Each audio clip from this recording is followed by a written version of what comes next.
melalui international hari bagi mesyuarat pertama Dewan Rakyat Pengal Kedua Parlimen ke-15 tahun 2023 selaras dengan Peraturan Mesyuarat 11/2 Peraturan Majlis Mesyuarat Dewan Rakyat, iaitu pada hari Isnin 3 April dan Selasa 4 April 2023. Ini bagi membolehkan beberapa rang undang-undang dan urusan kerajaan dapat dibentangkan dan diputuskan di Dewan Rakyat. Notis bertulis akan diberikan kepada semua ahli yang berhormat selepas ini. Sekian, terima kasih. Waktu pertanyaan-pertanyaan Menteri. Ahli yang berhormat, sebelum saya menjemput ahli yang berhormat untuk bertanya, ingin saya maklumkan bahawa hari ini semua MQT akan dijawab oleh Yang Berhormat Timbalan Perdana Menteri, Ahli Parlimen Putrajaya. Perkara 43/3 Perlembagaan Persekutuan, Jemaah Menteri hendaklah bertanggungjawab secara bersama kolektif kepada Parlimen. Oleh itu, saya membenarkan Yang Amat Berhormat Timbalan Perdana Menteri untuk menjawab ketiga-tiga soalan MQT.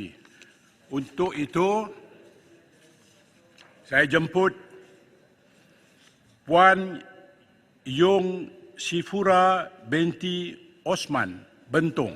Silakan. ke Waruman Kedah membeli roti, dikirim bersama masakan lontong. Assalamualaikum dan selamat pagi dari saya mewakili Bentong. Terima kasih Datuk Yang di-Pertua. Soalan saya ialah minta Perdana Menteri menyatakan data terkini UNESCO melalui International Centre for Technical and Vocational Education and Training menyebut bahawa hanya 5% belia Malaysia terlibat dalam bidang TVET. Sejauh mana ketetapan dapatan UNESCO tersebut berbanding dan data enrolment dan apakah strategi dan kebijakan baru kerajaan untuk meningkatkan keberkesanan program-program TVET? Saya Menteri. Bismillahirrahmanirrahim. Assalamualaikum warahmatullahi wabarakatuh. Terima kasih Datuk Yang di-Pertua. Pertamanya saya nak merekodkan bahawa Yang Amat Berhormat Perdana Menteri mengadakan lawatan kerja di luar negara, urusan rasmi. Sebab itu saya mewakili beliau pada hari ini. Silakan Menteri.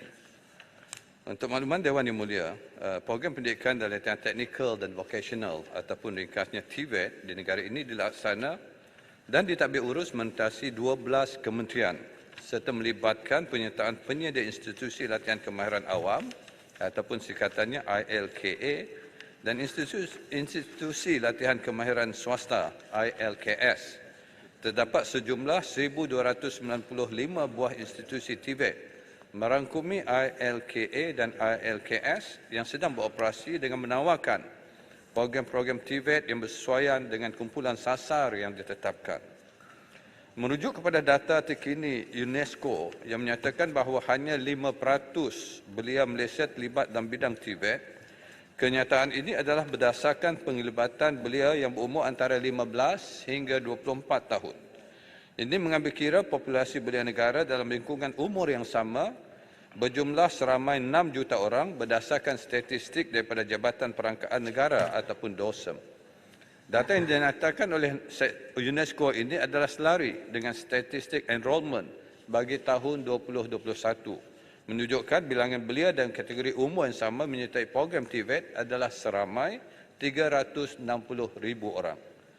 Untuk makluman Dewan Yang Mulia, Majlis Pendidikan dan Latihan Teknikal dan Vocational MyTVET telah ditubuhkan pada 18 Disember 2020 dan berperanan sebagai badan tertinggi dan membuat keputusan berkaitan hala tuju TVET negara, di mana keanggotaannya adalah merentasi semua kementerian penyedia TVET dan pelbagai pemegang taruh yang berkaitan. Di bawah Kerajaan Perpaduan, MyTVET negara pada 7 bulan Februari 2023 telah membincangkan langkah-langkah wajar yang boleh diambil oleh kerajaan bagi penambahbaikan terhadap ekosistem TVET negara menerusi kerjasama strategik dengan syarikat berkaitan kerajaan GLC dan juga syarikat swasta. Sebagai langkah quick win, pelaksanaan kerjasama program TVET secara spesifik mengikut bidang di ILKA bersama syarikat swasta atau GLC akan segera dilaksanakan menerusi pemeteraian memorandum perjanjian MOA Antara bidang kemahiran dicadangkan adalah otomotif, minyak dan gas, hospitality dan juga teknologi penyejuk bekuan dan penyaman udara. Disasarkan tahun ini 50 MOA akan ditandatangani sebagaimana diumumkan dalam belanjawan pada 24 Februari 2023 dan pada jangka terdekat 10 MOA dengan JLC dan syarikat swasta akan dimuktamadkan bagi pelaksanaan program TVET berimpak tinggi. Dan MOA ini merupakan akan bertindak sebagai platform kerjasama induk antara JLC dan juga syarikat swasta dengan kerajaan. Terima kasih. Sila Bentong. Soalan tambahan, apakah inisiatif kerajaan untuk mempertingkatkan belia di dalam bidang TVET ini, terutamanya belia di luar bandar dan belia orang asli? Terima kasih Yang Amat Bentong juga prihatin kepada kawasan luar bandar dan juga orang asli kita. Sememangnya program TVET ini merangkumi semua, termasuklah di bandar dan juga di luar bandar. Dan seperti mana dikatakan tadi, Kementerian Sumber Manusia, Kementerian Kemajuan Desa dan Wilayah, Kementerian Pendidikan serta Kementerian Pendidikan Tinggi semuanya mengadakan program berhubung kait dengan TVET. Dan untuk orang asli misalnya memang dah ada program khususnya dilaksanakan di anjuran bersama dengan Persatuan Orang Asli Perak, di mana ILP di Ipoh telah pun mengadakan program ini. Dan kita perlu memberi kesedaran yang lebih kepada penduduk luar bandar dan juga orang asli untuk terlibat bersama dan perlu melibatkan ibu bapa supaya mereka akan dapat bertahan kekal dalam latihan TVET ini dan mereka akan diberi latihan. Dan dengan itu juga kementerian sedang mempertimbangkan mungkin salah satu kekangannya ialah dari segi urusan bayaran yuran sebanyak permulaannya 800 dan mungkin ini kalau dapat kita pertimbangkan dibantu mereka mungkin lebih ramailah belia-belia khususnya orang asli akan dapat terlibat bersama dengan latihan TVET ini. Terima kasih. Terima kasih. Baru Buntah. Silakan Baru Buntah. Assalamualaikum warahmatullahi wabarakatuh. Terima kasih Tuan Yang Di-Pertua dan terima kasih Timbalan Perdana Menteri. Saya ingin bercadangkan adakah kerajaan berhasrat untuk menambahkan ataupun menganjurkan program-program TVET jangka pendek kepada belia-belia di negara ini dengan memberi peruntukan kepada agensi yang bertanggungjawab di setiap negeri, kerana saya ada sedikit pengalaman sewaktu menguruskan sebuah agensi kerajaan menganjurkan program jangka pendek kepada anak muda dan dapat sambutan yang baik. Anak muda ni kalau kita buat program TVET 6 bulan, setahun, 2 tahun, 3 tahun, mereka tak minat. Tapi anak muda yang lepasan SPM, yang tak ada peluang untuk melanjutkan pelajaran di peringkat diploma dan persijilan, tapi dia berminat kalau kita anjurkan program jangka pendek, 3 bulan dan sebagainya. Jadi adakah kerajaan berhasrat untuk menganjurkan program tersebut? Terima kasih Yang Berhormat Para Buntah. Sememangnya program ini memang dilaksanakan dan sedang berjalan. Sama ada oleh Giat Mara, oleh CIDB melalui training center mereka dan sebagainya. Ada kursus jangka pendek di mana mereka boleh mendapat sijil dan dibiayai, malahan diberi allowance untuk mereka ikuti kursus-kursus jangka pendek ini.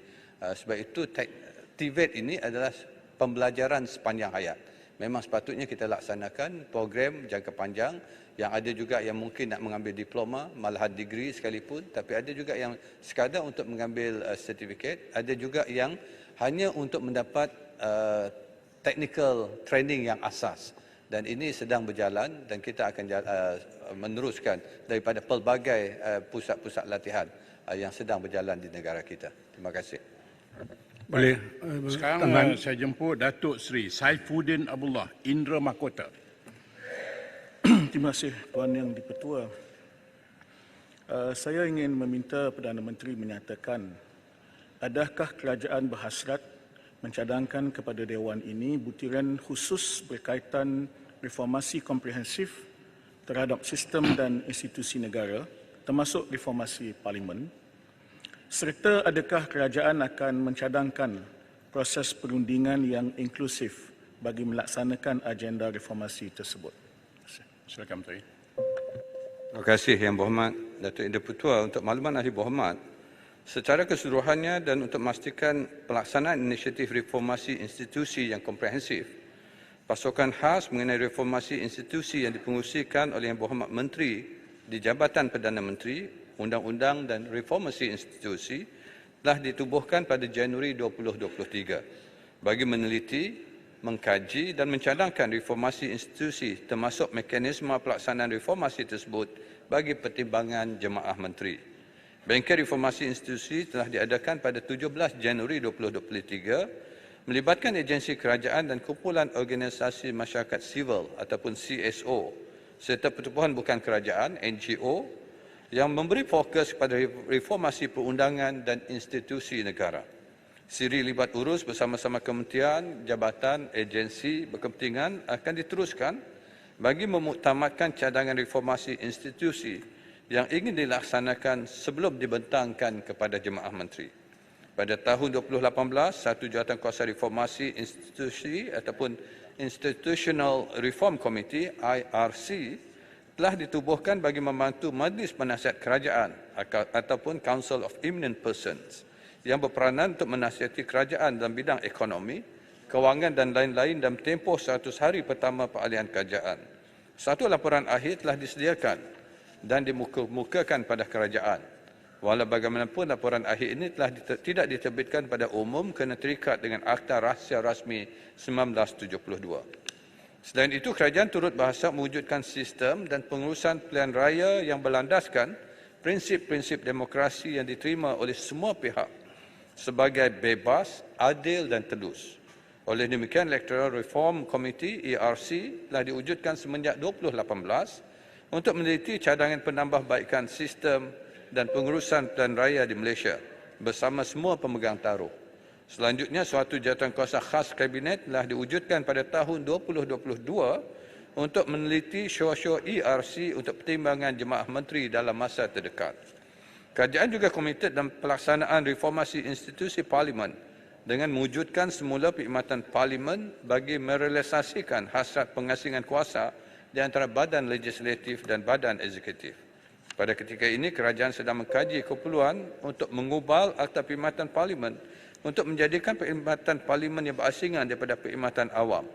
Beberapa perkara dasar berhubung pengubalan Akta Perkhidmatan Parlimen akan dimuktamadkan sebelum dibentangkan dalam mesyuarat Jemaah Menteri.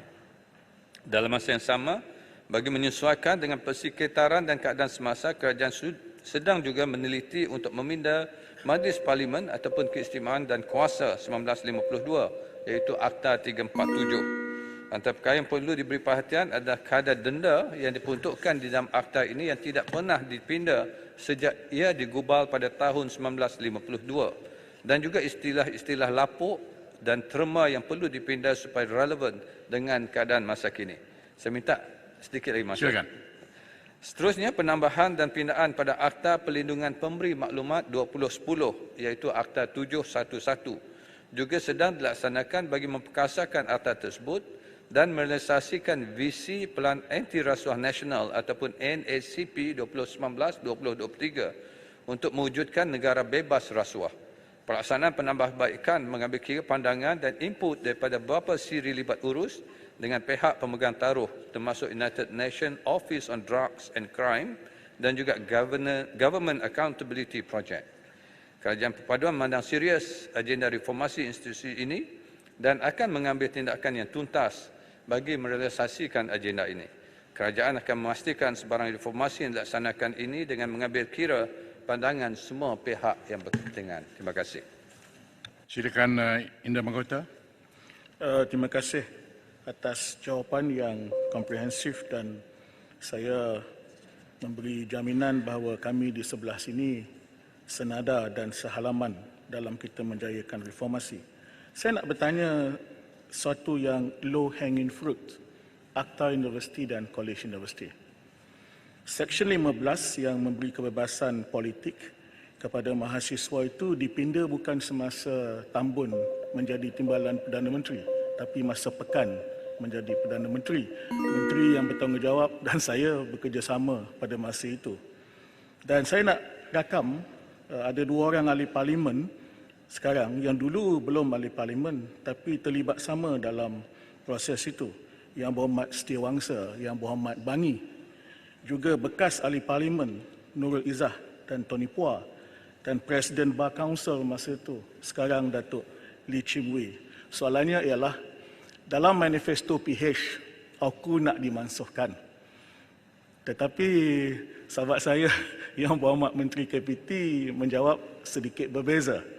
Ini low hanging fruit lah yang senang, yang seharusnya dipinda dengan segera, sebab kerja-kerja menggantikan AUKU yang sekarang ini pun Yang Berhormat Menteri faham perkara itu pun dah dimulakan zaman beliau dulu lagi. Jadi Mahkota, soalannya kalau ialah, boleh, adakah ia akan dimansuhkan dan cara bagaimana? terima kasih. Terima kasih Yang Berhormat Yang Mahkota. Sahabat saya sewaktu sama dalam kerajaan pada satu ketika dulu. Malahan di peringkat kita sekalipun, bila kita berbincang berhubung kait dengan dasar dan juga perundangan yang sedia ada, memang kita kena mengambil kira banyak perkara. Dan sudah pasti apa yang dicadangkan itu akan kita bawa melalui proses yang biasa dan mendapat input daripada semua pihak yang berkepentingan. Adakah ianya perlu direview, direpeal ataupun ditambah baik, itu bergantung dengan apa saja finding yang akan dilaksanakan melalui engagement pada pelbagai pihak tersebut. Terima kasih. Baik. Saya bergerak kepada Tuan Oscar Ling soalan Chai kedua. Yu. Ada lagi? Soalan tambahan ada? Okey, silakan. Ya. Terima kasih Datuk Yang Betul. Datuk Betul, saya nak tanya. Saya terima baiklah reformasi komprehensif yang dibuat oleh kerajaan. Tapi adakah kerajaan sedar semasa kita ramai di antara ahli parlimen dalam pembangkang, kita telah mencadangkan supaya mewujudkan lagi satu timbalan speaker. Dan ini adalah untuk memberi ruang kepada pihak pembangkang untuk terlibat dalam administration, dan kedua, ia meringankan kerja speaker. Adakah ia akan diambil kira dan apakah hak masa yang telah ditentukan oleh kerajaan supaya semua reformasi ini dapat disegerakan? Terima kasih, Menteri. Ya, perkara ini Yang Berhormat Ibu Timur, terima kasih. Juga telah dibincangkan oleh kerajaan yang lepas. Tapi ianya tidak dapat dilaksanakan. Malahan mesyuarat Ketua Whip kerajaan dan juga pembangkang, Datuk yang speaker sendiri sudah juga berbincang perihal perkara ini. Tapi ianya kena melalui proses. Maknanya perbincangan di peringkat the stakeholders akhirnya akan dibawa ke kabinet untuk kita perincikan dan pertimbangkan. Jadi arah tujunya akan diumumkan, apa saja persetujuan nanti akan kita umumkan. Terima kasih Yang Berhormat. Terima kasih, Menteri. Time period. Dapat nak nyatakan time period sebab ianya kena melalui proses. Bila proses itu dah dibawa, barulah kita dapat putuskan perlu ada ataupun tidak. Jadi keputusan itu bergantung dengan engagement yang bakal dibuat oleh semua stakeholders, termasuk oleh Datuk Speaker itu sendiri. Terima kasih.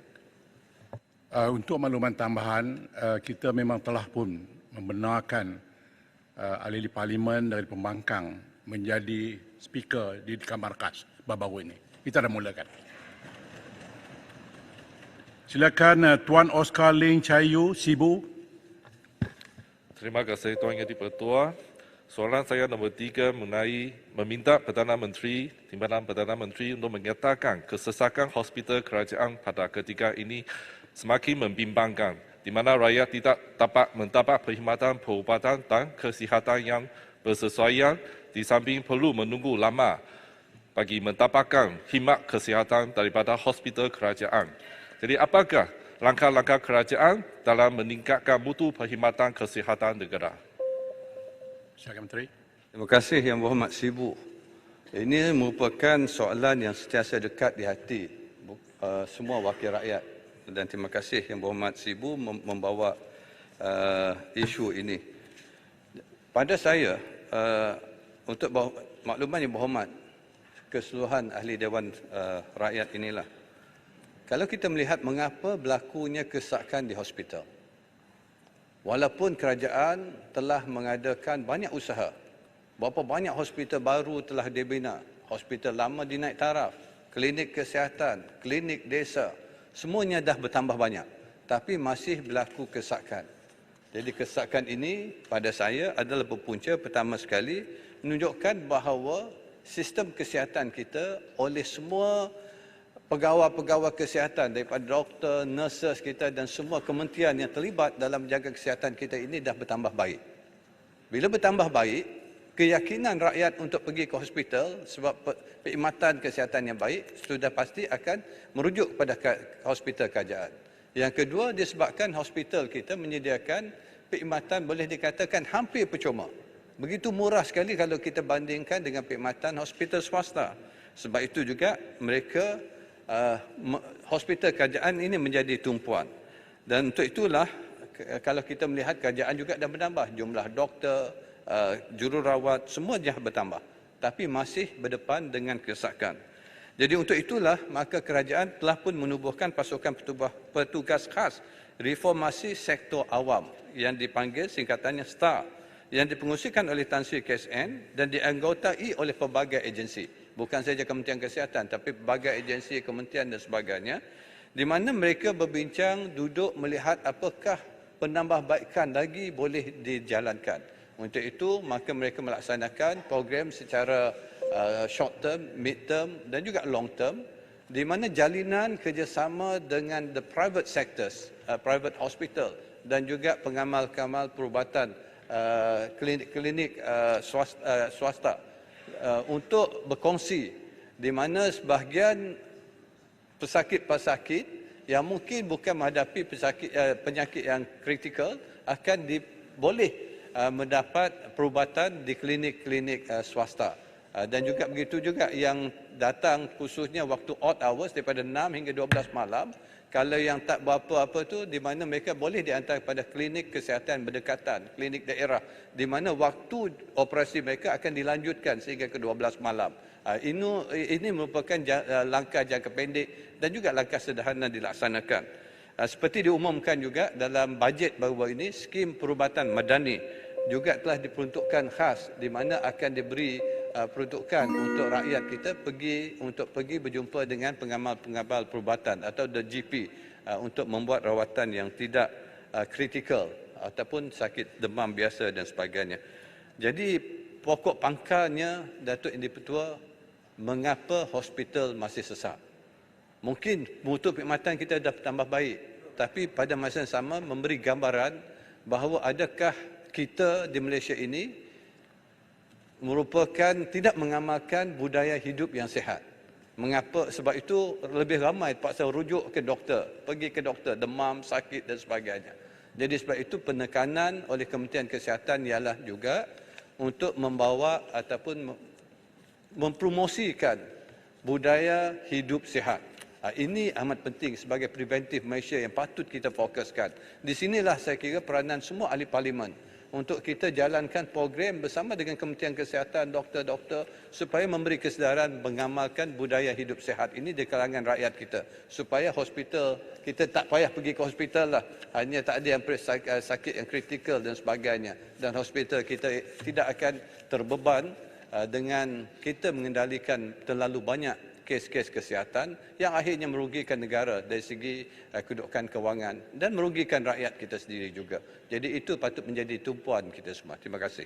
Silakan Sibu. Ya, terima kasih dengan jawapan yang baik. Dan memang kita tidak menafikan bahawa hospital kerajaan memang membekalkan perkhidmatan yang bagus kepada rakyat kita. Tetapi juga kita ada beberapa perkara saya ingin memaklumkan kepada kementerian, iaitu perkhidmatan doktor pakar tidak terdapat di semua hospital, terutamanya di hospital tempatan, dan dia hanya terdapat di hospital regional hospital. Jadi untuk ini juga merupakan salah satu sebab rakyat pergi ke banyak pesakit mesti pergi ke regional hospital untuk mendapatkan perkhidmatan doktor pakar dan mereka tidak di kawasan mereka tidak dapat mendapatkan perkhidmatan seperti ini. Jadi saya nak bertanya kepada kerajaan, adakah kerajaan berhasrat untuk menubuhkan satu unit jantung dan unit kanser di Sibu Hospital dan Miri Hospital, dan ini juga merupakan satu di dalam manifesto Pakatan Harapan bahawa kita akan menaik tarafkan Sibu Hospital dan Miri Hospital sebagai regional hospital. Terima kasih Yang Berhormat Sibu. Seperti mana saya katakan tadi, kemampuan kerajaan untuk membuat hospital dan menyediakan pakar-pakar terhad Derhad dari segi kalau kita dah bina hospital sekalipun, kemungkinan untuk mendapat pakar yang ingin berkhidmat menjadi satu cabaran juga. Sebab itu apa yang patut kita fokuskan, apa yang telah dibincangkan dalam jawatan kuasa STAR itu tadi, ialah untuk kita buat jalinan dengan hospital-hospital swasta yang juga ada kepakaran di mana kita boleh berkongsi dari segi hikmat perkhidmatan dan juga dari segi di mana sebenarnya sudah ada perbincangan, perundingan dengan pihak hospital swasta dan juga Persatuan Perubatan. Dan saya mengucapkan terima kasih di mana mereka juga sudah pun bersetuju untuk terlibat bersama menjaga kesihatan rakyat kita secara holistik. Makna kerajaan, swasta dan private practitioners dan kerajaan juga terlibat bersama dalam menjaga kesihatan rakyat kita. Di mana kalau mereka datang, hospital kajian tidak dapat untuk memberi disebabkan mungkin queue yang panjang, mereka akan diserahkan pada hospital swasta di mana yuran tertentu sudah pun dironding dan dipersetujui. Dan kalau ini dapat dilaksanakan, kemungkinan ianya dapat membantu dalam waktu jangka pendek dan jangka sederhana. Sementara kita membina lebih banyak hospital berdasarkan daerah, berdasarkan bahagian ataupun berdasarkan negeri-negeri yang memerlukan kepakaran-kepakaran tertentu. Sementara itu kita bekerjasama dengan pihak-pihak swasta. Terima kasih. Silakan, Pak Keren. Assalamualaikum. Terima kasih Tuan Ketua. Saya ingin dapat penjelasan berhubung dengan status hospital pengajar di USIM, Universiti Islam Antarabangsa. Apakah status terkini, apakah pihak kerajaan telah pun mengiktiraf USIM ini sebagai hospital pengajar? Terima kasih. Terima kasih Yang Berhormat. Ini mungkin sedikit terkeluar dan soalan yang agak spesifik. Saya akan membuat jawapan secara bertulis dan untuk respon pada soalan yang agak spesifik ini. Terima kasih. Baik, terima kasih Menteri. Yang Berhormat, sekarang tamatlah sesi untuk waktu pertanyaan-pertanyaan Menteri pada hari ini. Sekian, terima kasih dan kita